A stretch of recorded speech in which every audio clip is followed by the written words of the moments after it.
샬롬, 사랑하는 영신교회 성도님들, 풍성한 삶의 기초 그 11번째 만남, 오늘 드디어 6부 그리스도에 이르기까지 자라가기로 함께하게 되어 참으로 기쁘고 감사합니다.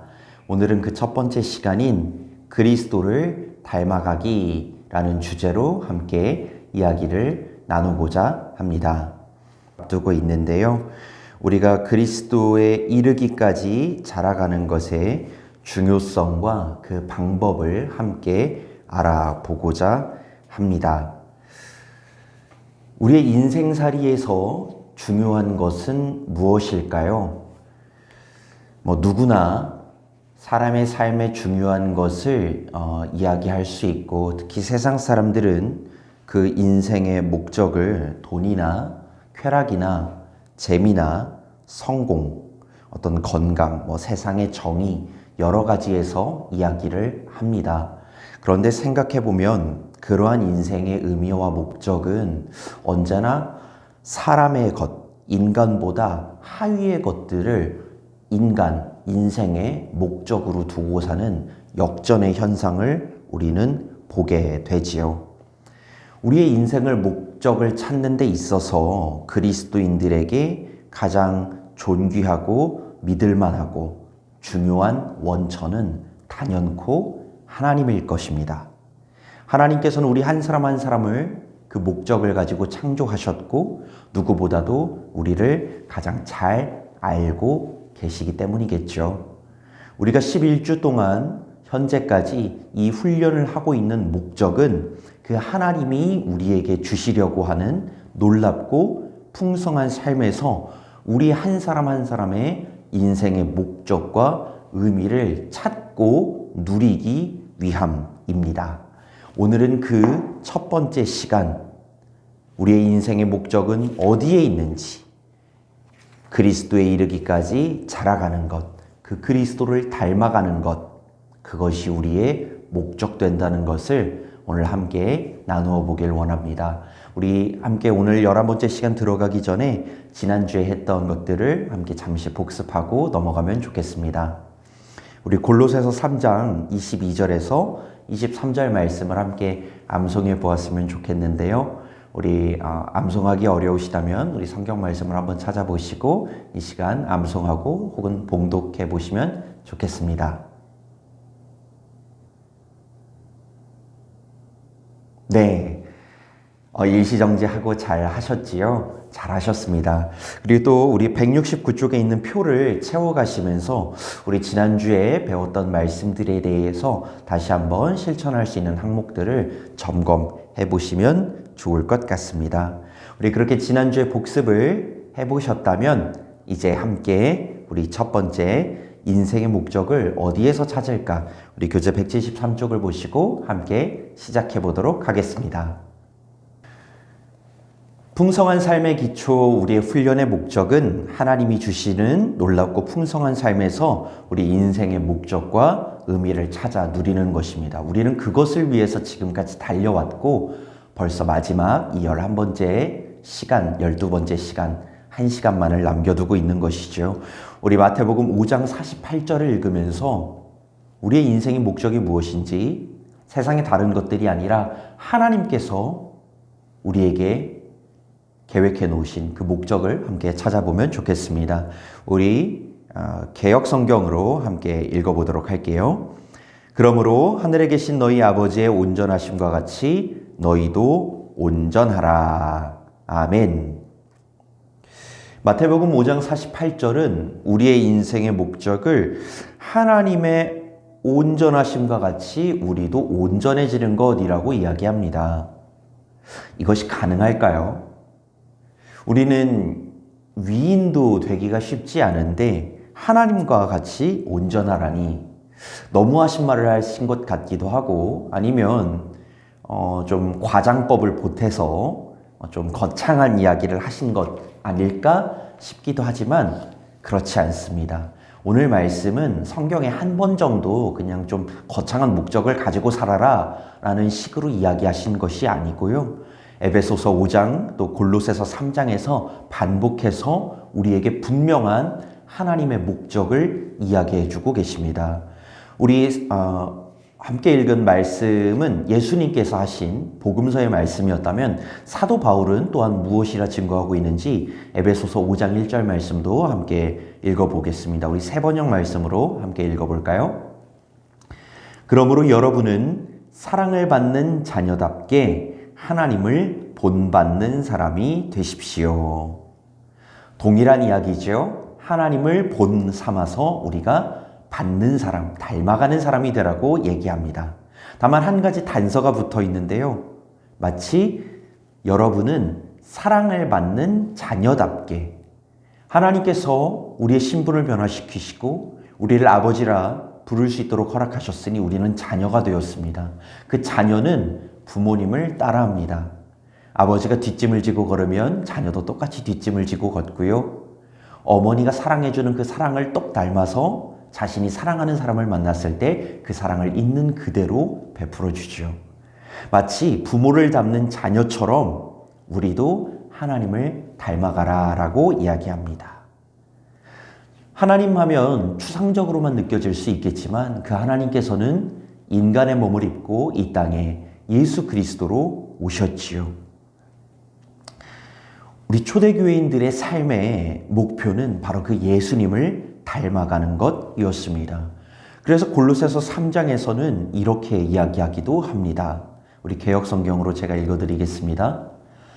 새 사람을 입었으니 이는 자기를 창조하신 자의 형상을 조차 지식에까지 새롭게 하심을 받는 자니라. 아멘. 초대교회 교인들은 자신들의 신분이 바뀌었다라는 것, 죄인이었다가 하나님 나라의 시민이 되었다는 것을 분명히 알고 있었습니다. 그래서 그 다음의 스텝은 이제 하나님 나라의 시민이 된 것처럼 그 시민답게 하나님의 형상을 쫓아서 지식에까지 새롭게 변화되는 것이라는 것을 분명히 알고 있었습니다. 신분이 바뀌었다면 바뀐 자답게 살아가는 것이 필요하겠지요. 우리가 만약 어떤 만찬의 자리에 가게 된다면 그 자리에 맞는 의상도 입고 몸가짐도 갖추고 또한 예법을 따를 것입니다. 우리의 신분의 변화, 죄인에서 우리가 하나님의 곁으로 하나님과 함께 그 기쁨의 만찬을 함께 하는 자가 되었다면 이제 우리의 모습도, 우리의 삶도, 우리의 생각도, 우리의 마음도 그렇게 하나님을 닮아 변화해 나가는 것이지요. 그런데 하나님의 우리의 삶의 목적, 하나님께서 예비하신 그 삶의 목적을 우리의 삶의 변화라고 이야기하면은 우리는 무언가를 해야 하는 것으로 생각하기가 쉽습니다. 이제는 내가 신분의 변화가 되었으니 나의 삶이 이렇게 이런 것들 저런 것들을 해 나갈 줄 알아야 해 라고 해서 doing의 개념으로 생각하기가 쉽지만 사실 하나님의 목적, 하나님께서 원하시는 우리의 변화는 무엇을 하는 것이 아니라 어떤 존재가 되느냐, 무엇을 하는 사람이 아니라 어떤 존재가 되느냐, doing에서 being으로 그 원리를 가져가길 원하세요. 성경에 보면 천사의 소리를 말한다 할지라도 그 안에 사랑이 없으면 마치 울리는 꽹과리와 같다라고 증언합니다. 우리가 변화해야 되는 건 천사의 소리를 내는 것, 그것이 아니라 사랑을 가진 사람이 되는 것입니다. 아무리 천사의 소리를 낸다고 해도 사랑이 없다면 그것이 울리는 꽹과리 소리처럼 변하듯이 중요한 것, 우리의 삶이 예수님을 닮아가는 것, 하나님을 닮아간다고 얘기했을 때 어떤 특정한 행동, 특정한 섬김을 하는 것, 그것을 넘어서서 그것도 중요하지만 더욱 중요한 것, 더욱 핵심이 되는 것은 바로 사랑을 가진 사람이 되는 것, 예수님을 닮은 사람이 되는 것이지요. 이 순서의 변화가 매우 중요합니다. 내가 이제 나의 인생의 목적이 무엇인가? 이제 하나님을 닮아가는 것이 나의 인생의 목적이구나 라는 것을 알게 됐다면 내가 무언가를 하려 하기보다는 내가 어떤 존재가 되어야 되는가? 내가 예수님을 닮아간다는 게 내가 어떤 존재로 변화되어 가는가? 이 존재의 변화로 무엇을 하는 것, doing을 하기 이전에 being, 내가 어떤 존재가 되는 것, 이것이 항상 우선되기를 원합니다. 이것이 오늘의 포인트 첫 번째입니다. doing에서 being으로 무엇을 하는 변화에서 하나님을 닮아가는 내가 어떤 존재가 되느냐로 우리의 생각의 초점을 바꾸길 원합니다. 그렇다면 이제 우리가 닮아가야 할 그 표본, 그 모범이신 예수님을 한번 살펴봤으면 좋겠는데요. 그 예수님의 삶에 대해서 누가복음 2장 52절은 이렇게 알려주고 있습니다.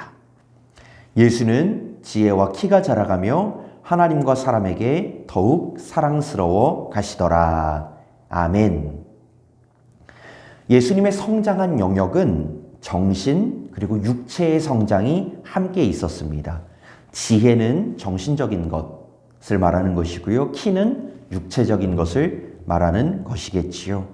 그래서 예수님이 성장하신 모습을 보고 있으면 예수님의 성장은 가장 먼저 자신의 성장, 지혜와 키가 자라나고 있었죠. 자신의 성장이 있었고요. 그 다음 하나님과 사람에게 더욱 사랑스러워 가셨다. 하나님과의 관계가 성장하고 있었고요. 그 다음은 사람과의 관계가 변하고 있었습니다.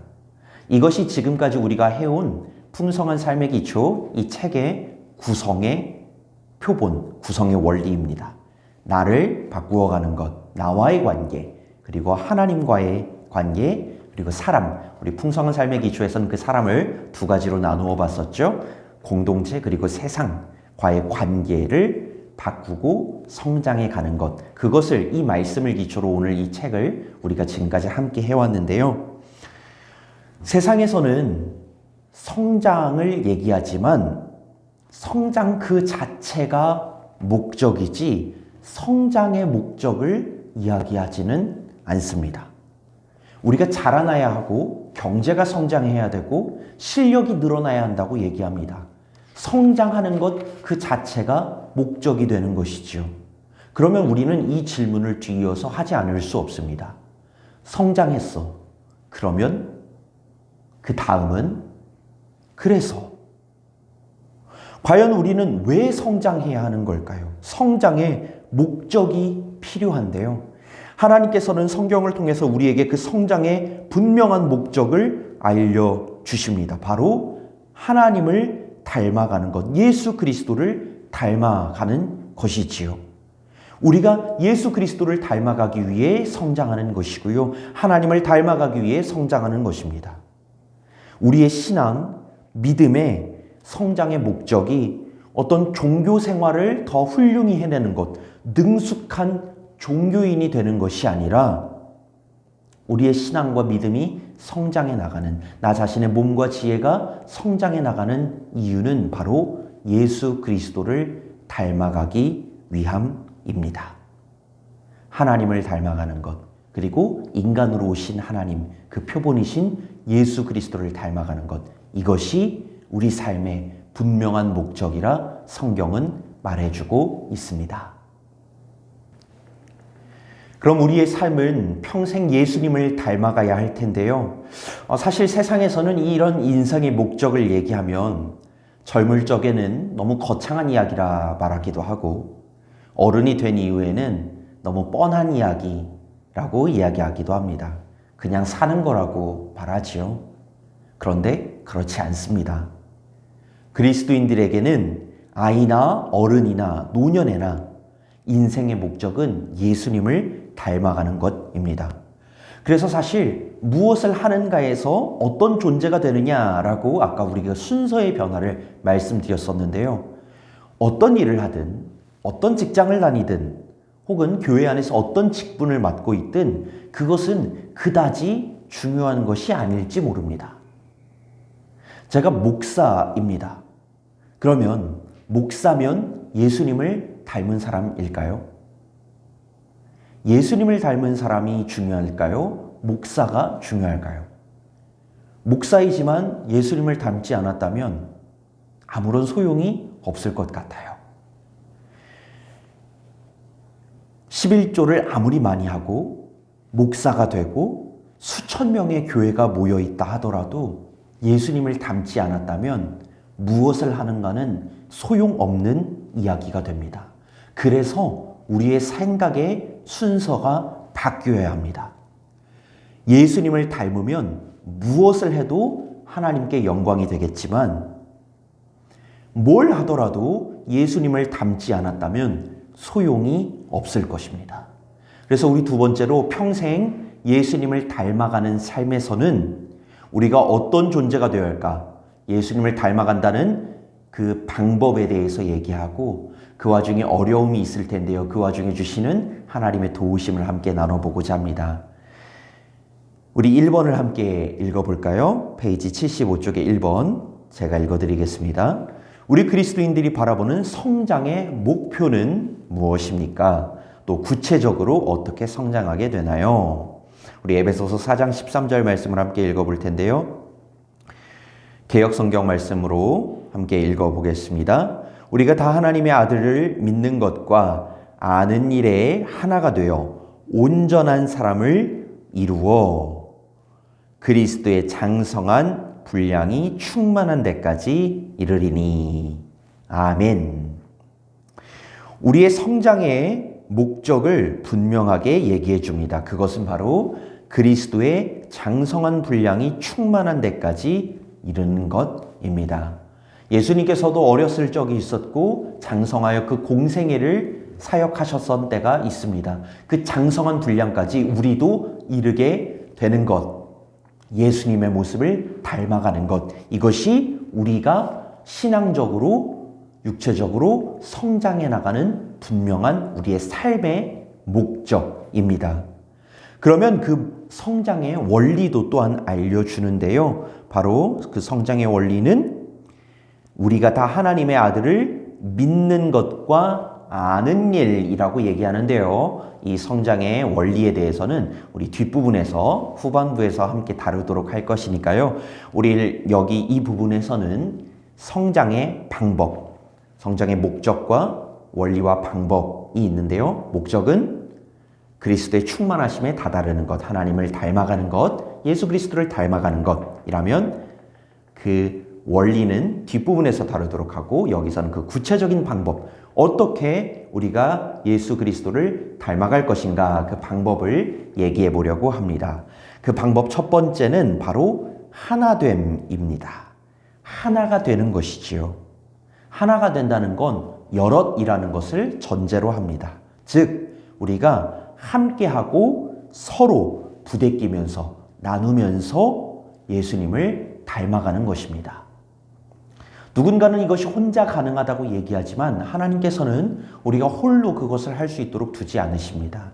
우리가 모이게 하시고 함께하게 하시고 나누게 하시고 서로의 모습 가운데 배우게 하시고 또 힘든 가운데 서로 격려하게 하십니다. 이 함께함이라는 것이 우리에게 꼭 필요합니다. 그래서 우리가 교회 가운데서 함께 신앙생활을 해나가는 것이지요. 그리고 그 다음 방법, 두 번째 방법은 온전한 사람을 이루는 것입니다. 이 온전한 사람, 바로 목적을 향해, 예수님을 향해 나아가는 것입니다. 이 목적을 기억한다는 것이 굉장히 중요합니다. 목적을 이루는 것, 예수님을 닮아가는 것, 그 방법 자체가 바로 예수님을 닮아간다는 것을 우리가 반드시 기억하고 새기는 것이라고 얘기하는 것이지요. 왜냐하면 이 온전한 사람이 된다는 것, 예수님을 닮아간다라는 것을 기억하는 것은 굉장히 중요한데요. 우리가 바로 이 목적을 잃으면, 목적을 잊어버리게 되면 우리가 비교하기 때문입니다. 시험을 예시로 들어보겠습니다. 시험 학교에서 한 번쯤 다 보신 기억이 있으시죠? 시험의 정확한 의미는 수행 능력을 평가하는 것입니다. 배운 것에 대해서 얼마나 그 배운 것을 살아낼 수 있는지 그 능력, 수행 능력을 평가하는 것인데요. 그래서 중요한 건 시험의 목적은 100점을 맞는 것입니다. 시험의 목적은 당신이 얼마나 알고 있습니까를 평가하는 것이기 때문에 100점을 맞는 게 중요한 건데요. 내가 100점이라는 그 목적을 잊어버리면, 그것을 놓치게 되면 그 다음 하는 모습은 다 똑같습니다. 바로 옆 사람과 비교하기 시작합니다. 쟤는 몇 점을 맞았지? 저 친구는 몇 점을 맞았지? 저 친구는 50점을 맞았네? 난 60점을 맞았는데 다행이다. 내가 더 나은 사람이구나. 목적을 놓치면 비교하기 시작하죠.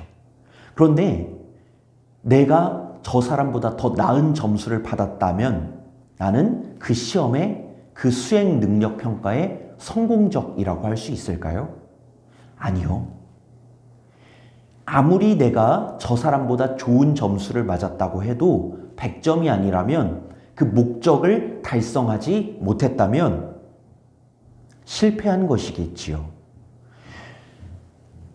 중요한 건 내가 저 사람보다, 이 사람보다 더 나은 삶을 살고 있는가가 아니라 나는 과연 예수님을 닮아가고 있는가, 그 목적이 정말 중요한 것입니다. 내가 예수님을 닮아가야 한다는 그 목적을 잊어버리기 시작하면 우리는 교회 안에서도 비교하기 시작합니다. 나는 어떤 직분을 받았는데, 나는 어떤 수준에 이르렀고, 나는 어떤 단계에 이르렀는데 저 사람보다는 내가 낫지. 저 사람보다 내가 나으면 나는 예수님을 닮은 사람인 걸까요? 그건 아무런 상관이 없습니다. 목적을 잃으면 비교 우위를 찾기 시작합니다. 그런데 목적이 분명한 사람은 비교하지 않습니다. 비교할 틈도 없습니다. 왜냐하면 그 목적을 향해서 나아가야 하니까요. 내가 저 사람보다 나은 게 중요한 게 아니라 내가 지금은 80점이구나. 100점을 향해서 나아가야지. 그 20점을 위해서 노력합니다. 목적을 가지고 있는 사람은 방향이 분명합니다. 목적을 향해서 나아가는 것이지요. 비교하는 것이 아니고요. 그래서 오늘 말씀은 우리의 성장의 방법에 대해서 함께 하나 되어 나아가는 것이 중요하고, 동시에 서로 비교하면서 살아가는 것, 내가 너보단 좀 더 낫지, 내가 너보단 신앙생활을 좀 더 오래 했지, 이런 것이 아니라 예수 그리스도를 닮아가는 그 목적을 잊지 말 것, 온전한 사람을 향해 나아갈 것을, 이룰 것을 분명하게 얘기해 줍니다. 그러면 이 예수님을 이제 닮아가려고 합니다. 그런데 그게 쉽나요? 어렵죠. 우리는 실패합니다. 될까? 내가 과연 할 수 있을까? 내가 변화할 수 있을까? 의심스럽기도 합니다. 또 죄를 짓고 실수하기도 합니다. 그 와중에 하나님께서는 예수님을 닮아가려는 우리를 향해 이렇게 말씀하시는데요. 우리 한쪽을 넘기셔서 2번을 함께 읽어보겠습니다. 결국 우리가 이것을 통해서 종국적으로 추구하는 바는 무엇일까요? 우리 시편 42편 1절에서 2절 말씀 개역성경으로 제가 읽어드릴게요. 하나님이여, 사슴이 시냇물을 찾기에 갈급함 같이 내 영혼이 주를 찾기에 갈급하니이다. 내 영혼이 하나님 곧 살아계신 하나님을 갈망하나니 내가 어느 때에 나가서 하나님의 얼굴을 배울까? 그리스도인은 종국에 하나님 앞에 서서 하나님의 얼굴을 뵙게 될 것입니다. 죄인들에게는 심판의 자리가 두렵지만 새롭게 된 자들에게는 기쁨과 완성의 자리이지요. 그 자리, 하나님을 얼굴을 뵙는 자리에서 우리는 완성되게 됩니다. 그래서 3번, 우리가 살아있는 동안도 하나님의 임재를 찾지만 우리는 온전히 하나님 앞에 서게 될 날을 기다리는데요. 그때에 어떤 일이 일어나는지 요한일서 3장 2절에서 3절은 이렇게 증언합니다. 이것 또한 개역성경으로 제가 읽어드리겠습니다. 사랑하는 자들아, 우리가 지금은 하나님의 자녀라. 장래에 어떻게 될지는 아직 나타나지 아니하였으나 그가 나타나시면 우리가 그와 같을 줄을 아는 것은 그의 참모습 그대로 볼 것이기 때문이니 주를 향하여 이 소망을 가진 자마다 그의 깨끗하심과 같이 자기를 깨끗하게 하느니라. 아멘. 우리가 하나님 앞에 서는 날 우리는 예수님을 온전히 닮게 됩니다. 그리스도인의 이 목적, 예수님을 닮아가려는 이 목적이 결코 실패하지 않고 성취되는 것이지요. 그래서 그리스도인은 지금 내 모습이 부족하고 실수하고 죄를 반복해서 짓는다 하더라도 그 모습에 좌우되지 않고 주님과 같이 온전하게 될 날을 믿음으로 오늘을 살아낼 수 있습니다. 또한 우리 함께 한다고 했죠. 하나 되어 간다고 했습니다. 상대가 교회에서 만나는 그 사람이 우리의 가족이 부족해 보일지라도 핀잔이 아니라 실망이 아니라 절망이 아니라 격려와 감사와 믿음으로 서로를 세워주며 함께 갈 수 있는 것입니다. 왜냐? 우리는 종국에 하나님 앞에 서서 분명히 온전해질 것이기 때문이지요. 그래서 하나님은 사실 예수님을 닮아간다는 것, 그것을 어렵지만 두렵지만 의심이 들기도 하지만 그러한 우리를 향해서 첫 번째, 분명히 우리가 이 모습을 닮아갈 수 있다는 소망, 성취에 대한 소망을 우리에게 주십니다. 이 소망을 잊지 않는 우리 성도님들 되시기를 바랍니다. 그리고 또한 소망에 이어서 하나님께서는 지금 우리가 어려워하는, 예수님을 닮아갈 때 겪는 그 어려움 가운데에서 이 소망을 갖고 사는 사람들에게 이렇게 말씀하시지요. 주를 향하여 이 소망을 가진 자마다 그의 깨끗하심과 같이 자기를 깨끗하게 하느니라. 오늘 이 말씀은 내가 온전하게 될 것이라는 그 소망을 가진 자들에게 깨끗함이 임한다고 얘기합니다. 장래에 대한 믿음이 미래를 보장하고 또한 현재를 살아갈 수 있게 해주는 것이지요. 하나님께서는 예수님을 닮아가는 삶을 살아가려고 할 때 우리가 어렵지만 소망을 주시고 또한 그 소망을 붙드는 자들에게 그의 깨끗하심과 같이 우리를 다시금 깨끗게 하여 주십니다. 정리해 볼까요? 예수님을 닮아가는 삶, 이것이 그리스도인의 삶의 목적입니다. 우리의 성장의 목적입니다. 예수님을 닮아가는 것, 그 목적을 꼭 기억하시면서 또한 우리가 함께 하나 되어서 그 목적을 잊지 않고 비교하면서 사는 것이 아니라 그 목적을 향해서 분명히 달려가는 것, 이것이 우리의 성장의 방법이 되고요. 그렇게 성장하는 중에, 그 목적을 향해 달려가는 중에 우리가 어려울 수 있겠지만 우리가 분명히 온전해질 수 있다는 것, 그 소망을 품고 그 소망을 품는 자들에게 오늘도 깨끗하심을 허락하시는 하나님, 그 하나님을 붙들며 살아가시기를 간절히 축원합니다.